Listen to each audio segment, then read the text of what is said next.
There is a passage in the Gospel of Philip that most historians quietly move past.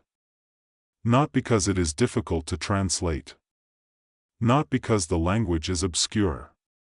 But because what it claims feels almost impossible to place inside a first-century manuscript. In this retelling, the teacher is not called Jesus. His name is Miran.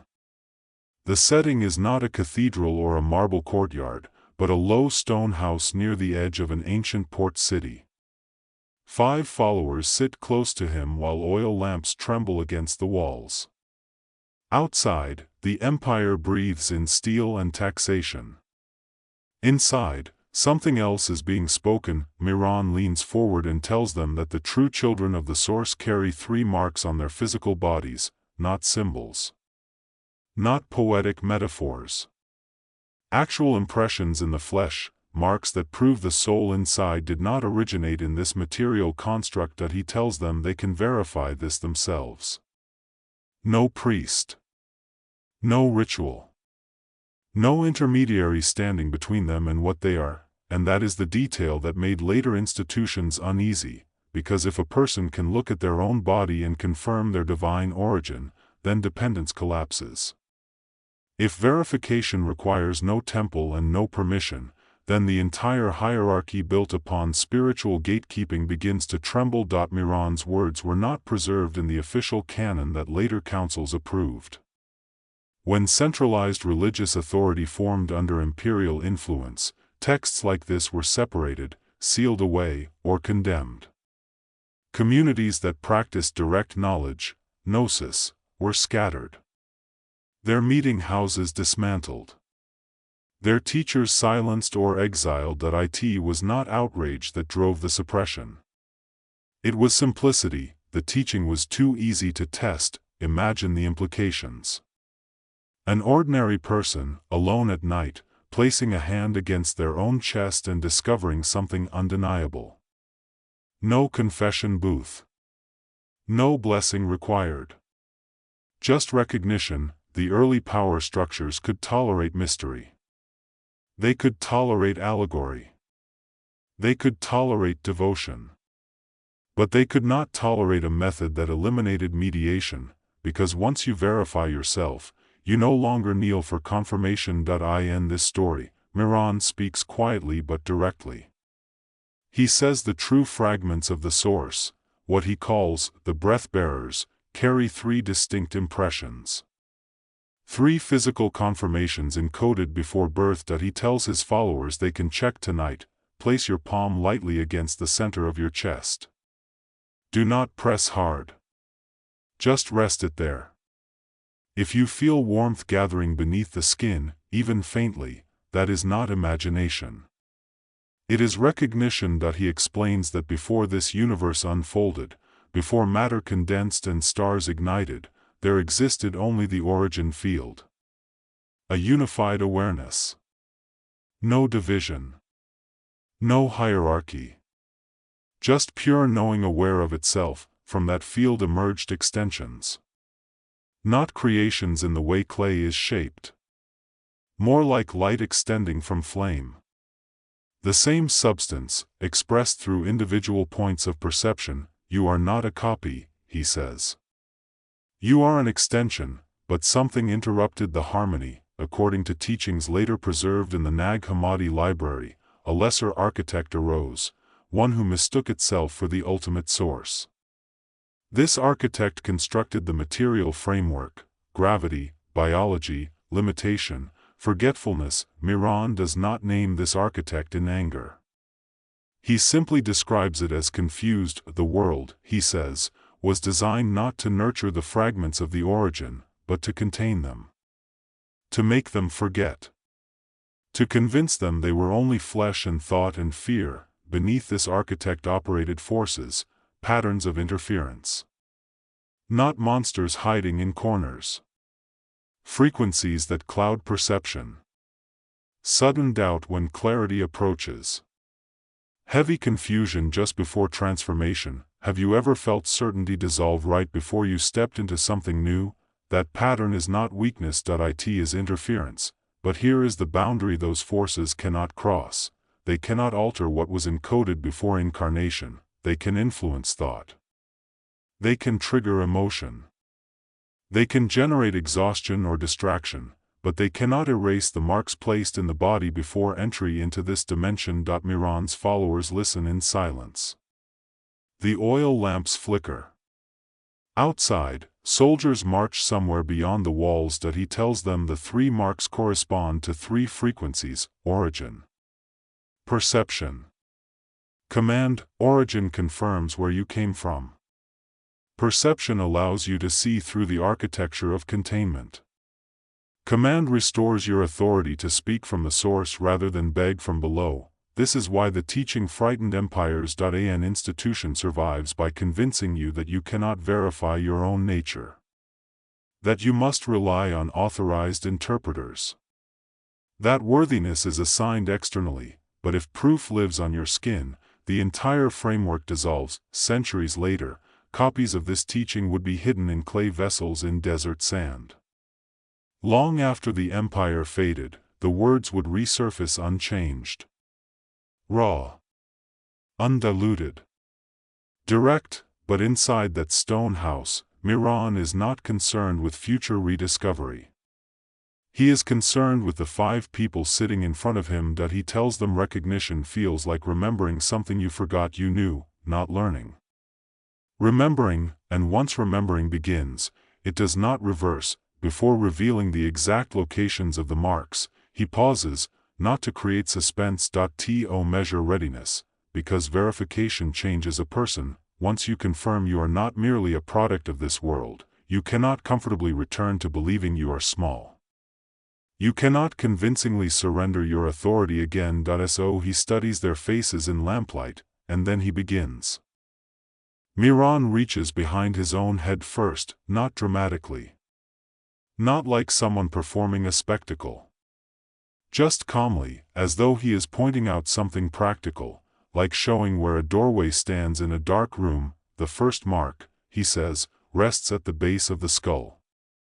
Right where the neck meets the back of the head. He tells them to move slowly. To use the fingers of their dominant hand and trace from one side to the other. No rushing. No expectation. Just attention. In breath bearers, he explains, there is often a small area that feels subtly different from the surrounding bone. Sometimes it is a faint ridge.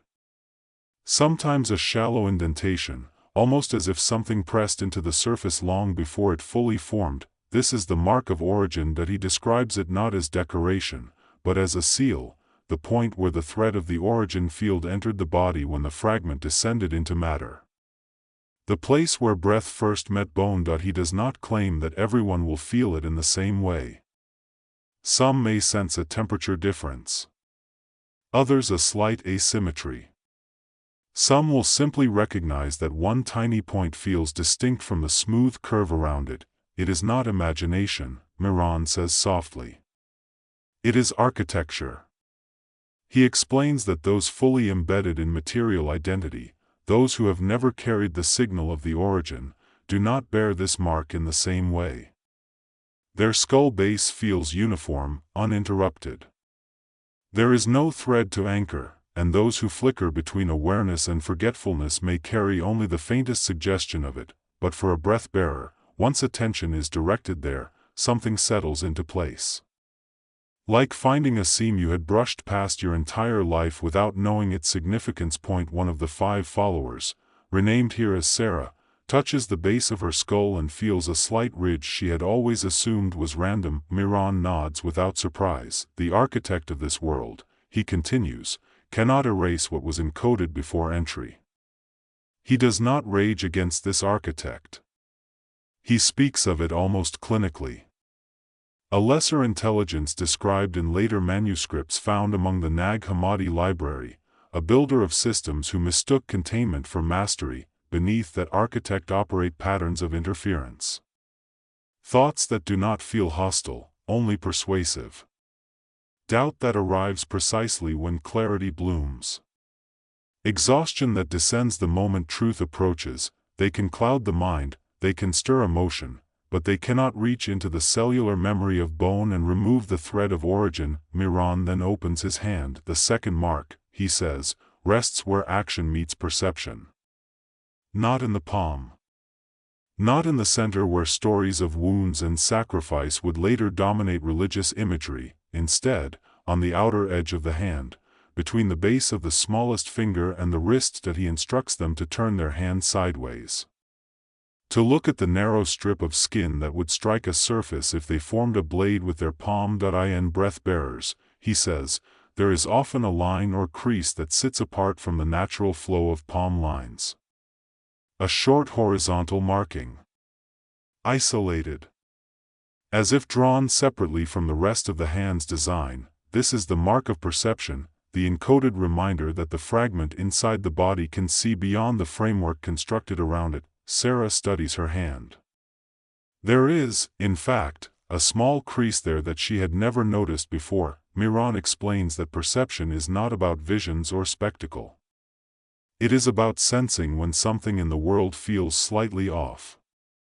A quiet intuition that the surface of reality is thinner than it appears. That restlessness you carry, he says gently, was not a flaw. The architect's system is elaborate. It layers distraction upon distraction. It encourages identification with fear, ambition, rivalry, survival, but the mark of perception allows a breath-bearer to feel when the narrative being offered does not fully align with truth. It is why some individuals move through life with an unshakable sense that something larger hums beneath appearances, not anxiety, not paranoia, recognition. The interference patterns, the forces some traditions call archonic, can attempt to drown that perception in noise. They flood attention with trivialities. They stimulate comparison and self-doubt. They create endless internal chatter, but the line remains. It is etched in flesh. Miran lets the silence deepen before revealing the final mark. He places two fingers lightly against the center of his sternum. Not directly over the heart, but slightly above it. The third mark, he says, is the mark of command. He instructs them to press gently but firmly into the center of the chest bone. They are not looking for pain, they are noticing response. In breath bearers, this point often answers pressure with a subtle radiating sensation. Warmth spreading outward. A pulse that feels slightly different from the heartbeat. A quiet hum that rises toward the throat. This is the point from which one speaks not as a supplicant, but as a carrier of the origin. Miran distinguishes between prayer and declaration. Prayer travels upward, through layers of constructed authority. It can be intercepted, diluted, rerouted. Declaration originates from the mark of command. It does not travel upward. It broadcasts outward, resonating directly with the origin field. The interference patterns cannot intercept it because they do not operate on that frequency. Point 3 marks: origin at the skull, perception at the hand, command at the chest. Not theology, not moral instruction. A physical map encoded into the body. Miran asks them to close their eyes briefly.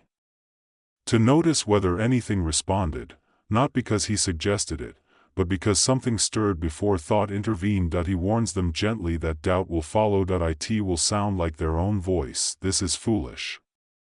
You imagined it. Bone is just bone. He tells them not to argue with those thoughts. Not to wrestle them. Just to observe them like wind brushing against a wall. The arrival of resistance, he says quietly, is confirmation that a boundary has been touched. Because systems defend themselves when their containment weakens, the 5 followers sit in lamplight, hands resting on skull, hand, and chest. Outside, the empire remains unchanged. Inside, something irreversible has begun. The room remains quiet long after Miran lowers his hands. No thunder splits the sky. No sudden blaze of light pours through the doorway. The empire continues breathing outside those stone walls, unaware that something far more subversive than rebellion has just been spoken. Recognition does not arrive like spectacle. It arrives like memory. Sarah keeps her fingers at the center of her chest a moment longer. There is warmth there, not dramatic, not overwhelming. just steady. Familiar.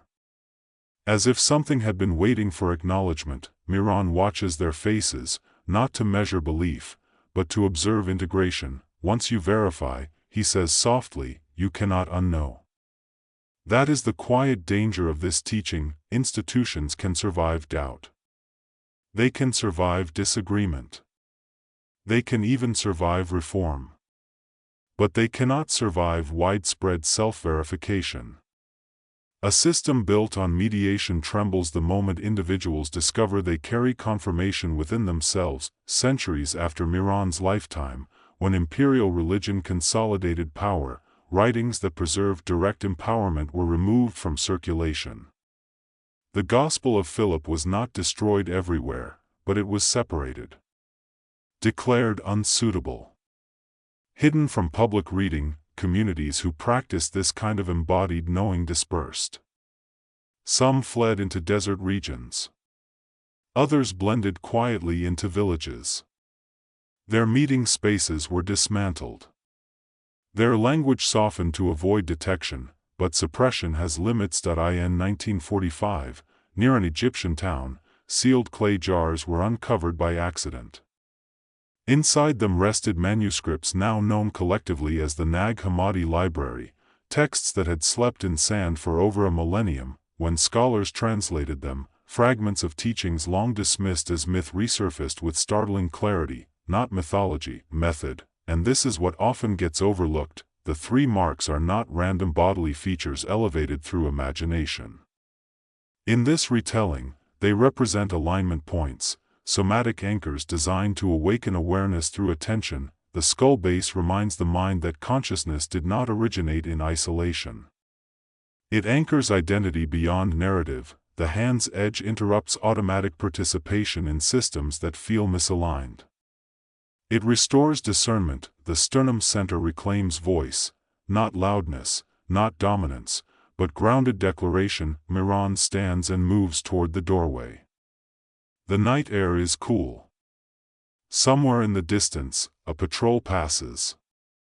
Metal brushes against leather. You will feel alone, he tells them without turning around, not because you are isolated, because clarity can feel isolating in a world that runs on distraction. He explains that breath-bearers often struggle to articulate what they perceive. If they speak too directly, others may respond with confusion or dismissal. Not hostility, simply inability to register the frequency being described. It is like describing color to someone who has only known grayscale. That difference is not superiority. It is variation in awareness. The danger is not persecution. The greater danger is self-doubt. Forgetting what you confirmed because the surrounding world does not echo it back to you. That is how the architecture maintains itself, Miran says, not through force, through normalization. He encourages them to revisit the marks in silence. Not obsessively. Not as ritual dependency. Just as quiet recalibration. When doubt arrives, and it will, return attention to the body. Thought can be influenced, emotion can be stirred artificially, but embodied awareness, when calmly observed, tends to reveal steadiness beneath surface noise. Sarah steps beside him at the doorway. The moonlight touches the ridge at the base of her skull.